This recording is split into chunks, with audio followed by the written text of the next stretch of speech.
Kami Ponchet ni Luko Adang Songna Beba Hamkronya Nahari Samung Tangani Kobaka Montrokra Dr. Manik Shaha Boshaka Kami na Hamkra Ingyake Hastane Hamkra Ungimanya Haste Hapang Remtham Ponchet Shep Sapna Fan Klak Kralanya ni Nahar Mumbai Samung Tangi Tong Hene Bokursaka Ponchet Ratchokano Bangri Mungui Salanya Samung Batang Chengi Montre Okra Okokna Shaka Agartun State Ponchet Resource Center Loajizak Samung Batango Kok Naraktani Montreokra Hastane Ponchet Drongni Man Marinati Shaka Boluko Adang Songna Barja Nawe Tang Batang Rongno Jai Jaike Samungo Charinani Kok Bitirika Ponchet Mantri Kishore Burman Chef Manai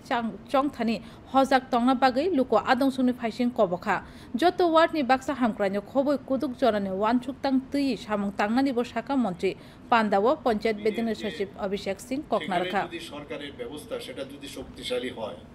তাহলে কিন্তু আমাদের যে রাজ্যের যে সরকার সেটা কিন্তু মজবুত হবে যে আমাদের ত্রিস্তরীয় পঞ্চায়েত যদি শক্তিশালী হয় তবেই আগামী দিন আমাদের সেন্টার অফ দি অর্থাৎ আমাদের দেশেরও কিন্তু শক্তিশালী হবে তো আমি বলবো যে এই পঞ্চায়েতকে আমরা যদি আগামী দিন শক্তিশালী করতে পারি কারণ আমরা সাধারণ মানুষের জন্য আমরা নির্বাচিত হয়েছি আমাদের দায়বদ্ধতা খুব প্রয়োজন সেই দায়বদ্ধতার সাথে যে প্রকল্পগুলো আমরা দিচ্ছি সেই প্রকল্পগুলো যেন বাস্তবায়ন হয় সেই ব্যবস্থাটা আপনারা পাবেন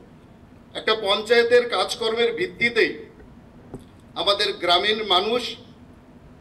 সরকারের কাজকর্মের বিশ্লেষণ করে থাকে এক কথায় আমরা যদি বলি তাহলে আমাদের গ্রাম পঞ্চায়েত হচ্ছে আমাদের সরকারের আয়না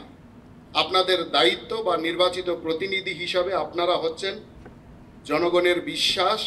জনগণের আস্থা এবং গ্রামীণ উন্নয়নের স্বপ্নের প্রতীক